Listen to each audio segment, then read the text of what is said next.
All right, buckle up for another deep dive. Today we're looking at some pretty wild claims from Congressman Michael Cloud. He's saying there's been government waste, fraud, you name it. And get this, possible international shenanigans too. Yeah, his testimony before Congress definitely turned some heads. He even said something about the largest money laundering scheme in history, right? We're basing this deep dive on a Forbes Breaking news video on YouTube. Just so our listener knows, Congressman Cloud is, well, he's known for keeping a close eye on the government, especially when it comes to how they're spending our money. He says they're not always, how do I put this, careful with our tax dollars. And now he's laser-focused on the pandemic relief funds. Trillions of dollars supposedly mishandled. Trillions. That's a hard number to even imagine. $1 trillion, what does that even look like? Think of it this way. The entire U.S. federal budget this year, 2023, it was about $6 trillion. So we're talking about, what, maybe 1/6 of that entire budget, potentially wasted in just a couple of years. Mind-blowing, right? So where exactly does he think all that money went? Well, Congressman Cloud, he claims that something like 70% of this misspent money, it went overseas. He's saying it might have ended up with organized crime, maybe even countries like China, Russia, North Korea, places that aren't exactly our best buddies. It's not just about wasted money, he says. It's a national security risk. That's a big jump. He's not pulling any punches, is he? Not at all. He even used this phrase, unconstitutional fourth branch of permanent bureaucracy. He thinks that's who's getting in the way of exposing all this alleged fraud. So he's basically saying there's a system in place that's not only wasteful and corrupt, but also actively hiding it. Exactly. And he's saying that anyone who tries to uncover this, they get stonewalled, delayed, even threatened. He's even urging anyone who knows anything to come forward. Staying silent, he says, is basically the same as being corrupt yourself. That's a strong statement. What do you think about this whole fourth branch of bureaucracy idea? Does that hold any water for you? Well, it's certainly a catchy term, isn't it? It kind of plays into that common frustration we all have with government bureaucracy, slow, confusing, resistant to change. Whether it's unconstitutional or not, well, that's debatable. But Congressman Cloud clearly believes something is deeply wrong, systemically wrong, and it needs fixing. He certainly seems to think so. Yeah. And he keeps mentioning this DOGE effort. This is where I get a little lost, honestly. What exactly is DOGE? Is this a real government program, or is it something more hush-hush? It's a bit of a head-scratcher, I'll admit. I haven't seen DOGE used in the context of government waste investigations. It's possible it's some internal task force, something not public knowledge yet. Or maybe it's an acronym he's using that's, well, not exactly well known. But he gives all the credit for any progress to this DOGE effort. Talent, technology, tools, and transparency. That's how he puts it. Okay, so we don't know exactly what DOGE is or how it works, but Congressman Cloud seems to think they're the key to untangling this whole mess. He does. He makes it sound like DOGE is using some cutting-edge tech and data analysis to follow the money, maybe even uncovering these really complex schemes and exposing the people behind them. Sounds like something out of a spy movie. But let's get down to brass tacks.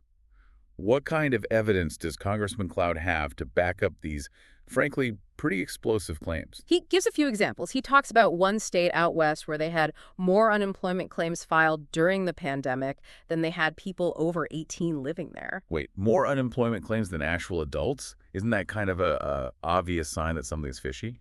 Definitely raises some eyebrows. Makes you wonder how good their oversight was, their verification processes during all the chaos of the pandemic.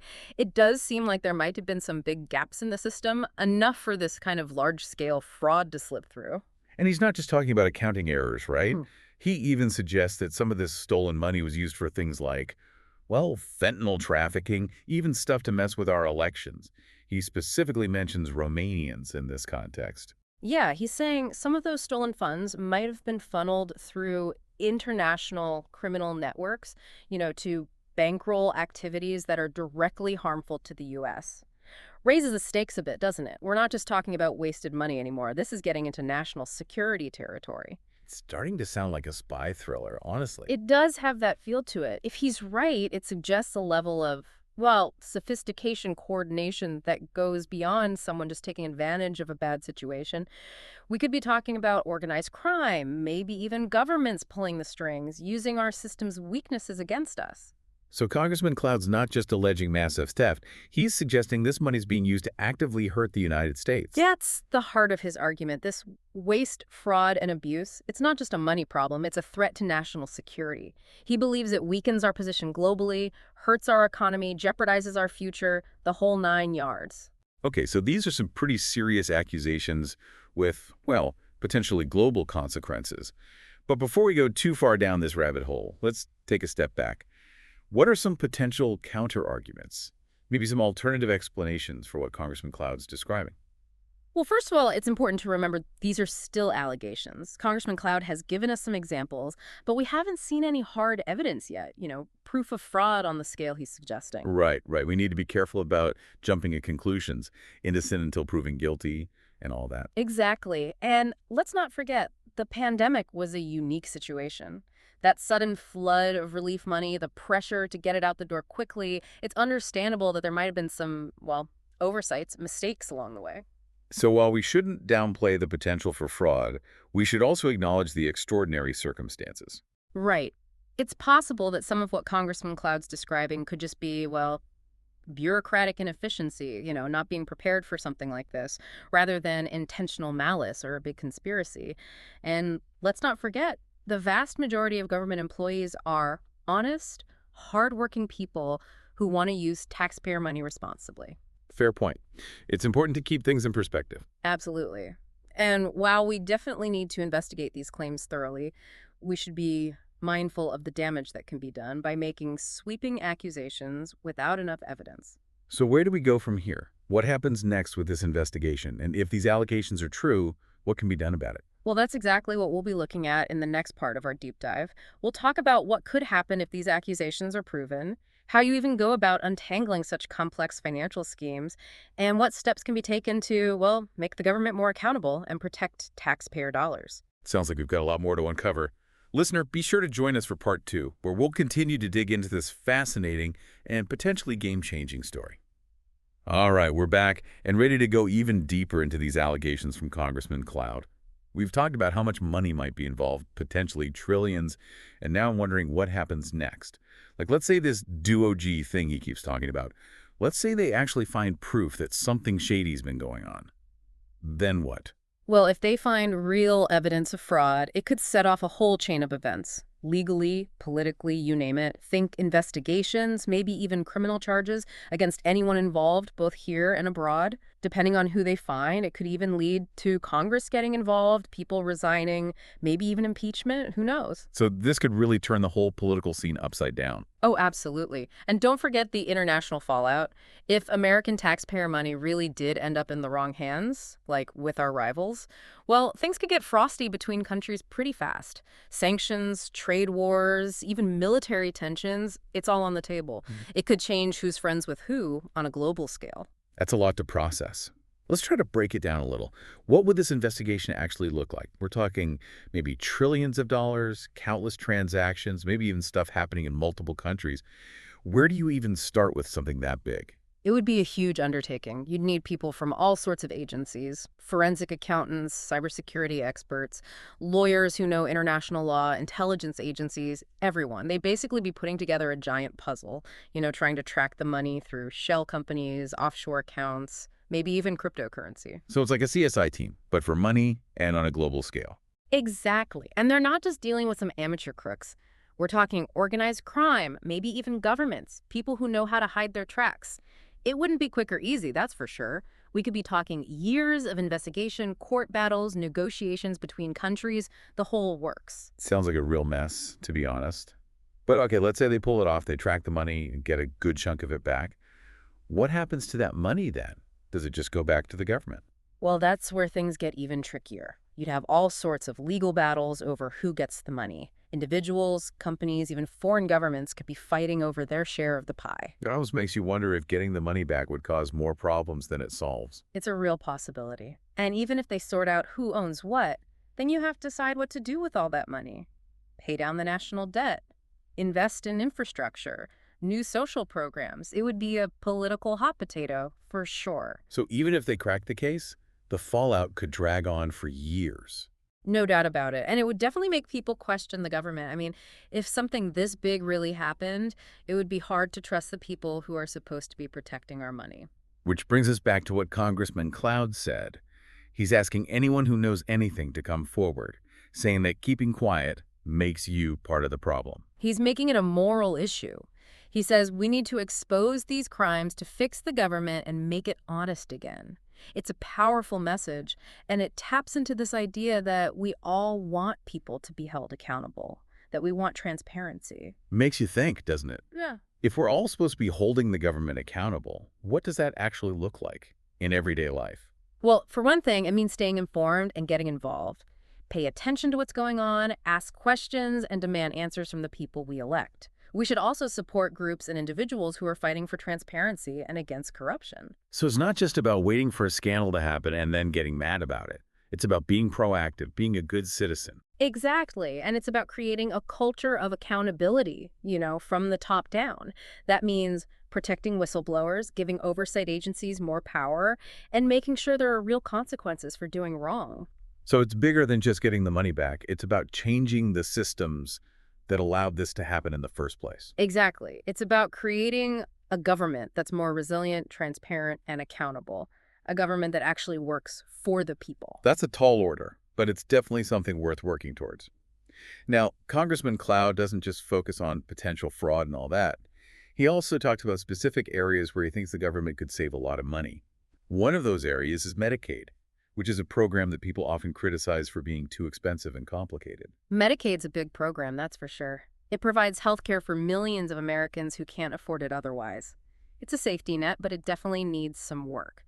There are inefficiencies, overpayments, and yes, even fraud that need to be addressed. But changing a program like Medicaid is a delicate process. Right. You don't want to cut corners and end up hurting the people who need it most. Absolutely.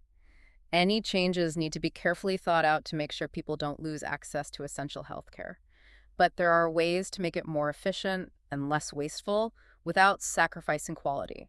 So how do you do that? How do you reform Medicaid responsibly, saving money while still taking care of people? Well, that's exactly what we're going to be talking about in the next part of our deep dive. We'll dive into all the complexities of Medicaid, look at potential areas for reform, and discuss how to balance saving money with protecting those who depend on this crucial program. Sounds like a fascinating and maybe a bit controversial topic. I'm definitely interested to hear more. Listener, join us for part 3 as we continue to unpack all of this and explore how we can create a more accountable and effective government. All right, we're back for the final part of our deep dive, and we're tackling Congressman Cloud's proposed solutions. We've covered a lot, from possible global conspiracies to, well, the challenges of investigating these financial crimes. Now let's zero in on Medicaid. It's a program that always seems to be in the spotlight when people talk about government spending. Congressman Cloud seems to think we can save a good chunk of change within Medicaid without hurting the people who really need it. That's a tough balancing act, right? Medicaid is so important for so many Americans. Low-income families, kids, pregnant women, people with disabilities. It helps them get the health care they need. How do you make a program that big more efficient without cutting essential services? Well, it's complicated, that's for sure. It requires a delicate touch.